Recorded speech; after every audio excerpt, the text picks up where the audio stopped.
Hi guys. Tonight I'm filming this at night, though the only way you might be able to tell is if there's a horrible extra shadow from my overhead light. But the book I wanted to share today is this book. It is a part of a series, and the whole series is out. It's called How to Train Your Dragon by Cressida Cowell. So I discovered this book. I think she had 3 books published in the series at the time, and I just fell in love with the story. Hiccup is not your regular hero. There's lots of things in this book that are slightly shocking. Some of it's the language, some of it's what they talk about. It's just fabulous. I love reading it to kids. I've read it myself a bunch of times. Now, on this particular copy, it does say that it's been made into a motion picture, and it hasn't just been made. My tongue is tripping all over itself. Oh my goodness. It hasn't been made into one motion picture. There's actually 3. I've seen the first 2 and I'm slacking. I haven't watched the third one because I think it's the last one, and I just so much enjoy the movies as well as the books. So often when they take a book and make it into a movie, it's rarely as good as the book. Sometimes it can mostly meet the standard of the book. A lot of the times, many times, it falls flat. Now, the interesting thing with this book to the movie is they are really completely different. There are a few similarities, very few. But what I loved about it is that the movies are amazing and the books are amazing, and you can enjoy both. I don't feel like you have to pick your favorite. You might feel different if you've seen the movie and then decide to try this book. So I'll stop talking. I have already talked more than I needed to. Here's the first chapter of the book called How to Train Your Dragon by Cressida Cowell. There's Hiccup, and that might be toothless. Might not. And I did pick this copy up from the library. You can see that at some point it got stepped on. These marks are actually from the book. They're not dirt from the boot. Here's some of the characters. These are the novices from the Hairy Hooligan tribe. So you have Hiccup, Dog's Breath the Dub-Brain, Clueless, Fish Legs, Snoutlout, Speedy Fist, Tough Nut Jr., and Warthog. There's going to be a note from the hero, and then there's going to be chapter 1. First, Catch Your Dragon. And my intention is to read both. The prologue, the note from the hero, as well as the first chapter. Here is the map of the Isle of Berk, where Hiccup lives, as well as the Meathead Islands, North Island, and it shows the different points on the island. Much bigger island than in the movie. Lots of differences here. Here's Hiccup, Horrendous, Haddock the Third. A note from the hero. There were dragons when I was a boy. There were great grim sky dragons that nested on the cliff tops like gigantic scary birds, little brown scuttly dragons that hunted down the mice and rats in well-organized packs, preposterously huge sea dragons that were 20 times as big as the big blue whale, and who killed for the fun of it. You'll have to take my word for it, for the dragons are disappearing so fast they may soon become extinct. Nobody knows what is happening. They are crawling back into the sea from whence they came, leaving not a bone, not a fang in the earth for the men of the future to remember them by. So, in order that these amazing creatures should not be forgotten, I'll tell this true story from my childhood. I was not the sort of boy who could train a dragon with a mere lifting of an eyebrow. I was not a natural at the heroism business. I had to work at it. This is the story of becoming a hero the hard way. Chapter 1, First Catch Your Dragon. Long ago, on the wild and windy Isle of Berk, a smallish Viking with a longish name stood up to his ankles in snow. Hiccup Horrendous Haddock III, the hope and heir to the tribe of hairy hooligans, had been feeling slightly sick ever since he woke up that morning. 10 boys, including Hiccup, were hoping to become full members of the tribe by passing the Dragon Initiation Program. They were standing on the bleak little beach, the bleakest spot in the whole bleak island. A heavy snow was falling.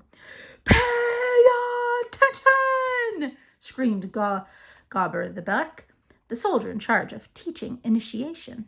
"This will be your first military operation, and Hiccup will be commanding the team." "Ugh, not Hiccup," groaned Dog's Breath the Dubrain and most of the other boys. "You can't put Hiccup in charge, sir. He's useless." Hiccup Horrendous Haddock III, the hope and heir to the tribe of hairy hooligans, wiped his nose miserably on his sleeve.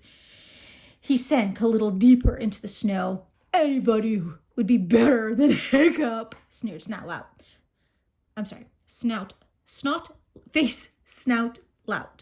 "Even Fishlegs would be better than Hiccup." Fishlegs had a squint that made him as blind as a jellyfish and an allergy to reptiles. "Silence!" roared Gobbler the Black.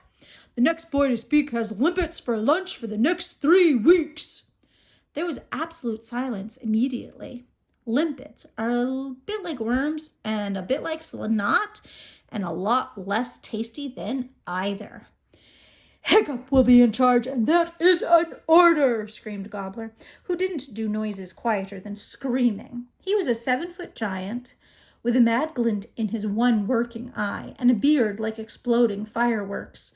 Despite the freezing cold, he was wearing hairy shorts and a teeny-weeny deerskin vest that showed off his lobster red skin and bulging muscles. He was holding a flaming torch in one gigantic fist. "Hiccup will be leading you, although he is, admittedly, completely useless, because Hiccup is the son of the chief, and that is the way things go with us Vikings. Where do you think you are, the Republic of Rome? Anyway, that is the least of your problems today. You are here to prove yourselves as a Viking hero, and it is an ancient tradition of the hooligan tribe that you should..." Gobbler paused dramatically. "First catch your dragon!" "Oh, suffering scallops," thought Hiccup. "Our dragons are what set us apart," bellowed Gobbler. "Lesser humans train hawks to hunt for them, horses to carry them. It is only the Viking heroes who dare to tame the wildest, most dangerous creatures on earth." Gobbler spat solemnly into the snow. "There are 3 parts to the dragon initiation test. The first and most dangerous part is a test of your courage and skill at burglary. If you wish to enter the hairy hooligan tribe, you must first catch your dragon, and that is why," continued Gobbler at full volume, "I have brought you to this scenic spot. Take a look at Wild Dragon Cliff itself." The 10 boys tipped their heads backward. The cliff loomed dizzyingly high above them, black and sinister. In summer, you could barely even see the cliff as dragons of all shapes and sizes swarmed over it, snapping and biting and sending up a cacophony of noise that could be heard all over Berk. But in winter, the dragons were hibernating, and the cliff fell silent except for the ominous low rumble of their snores. Hiccup could feel the vibrations through his sandals.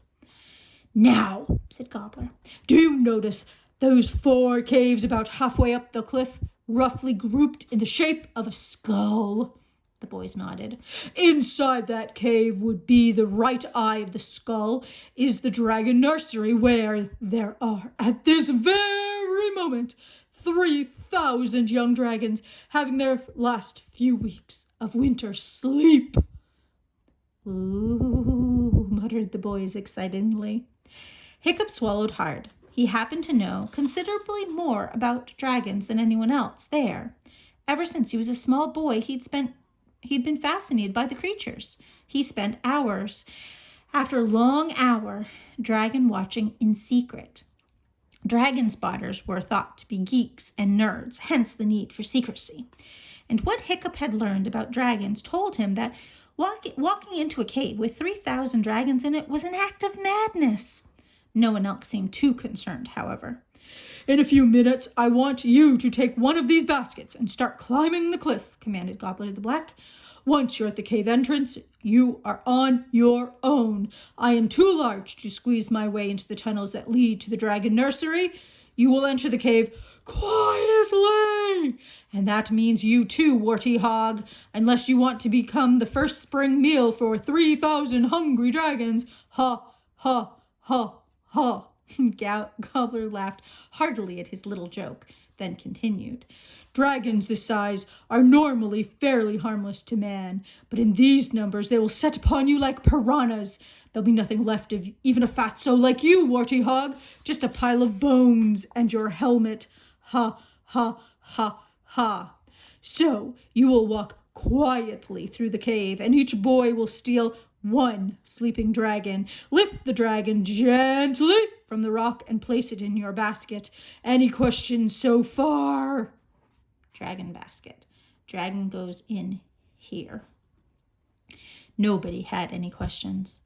"In the unlikely event that you do wake the dragons, and you would have to be idiotically stupid to do so, run like thunder for the entrance of the cave. Dragons do not like cold weather, and the snow will probably stop them in their tracks." "Probably," thought Hiccup. "Oh, well, that's reassuring.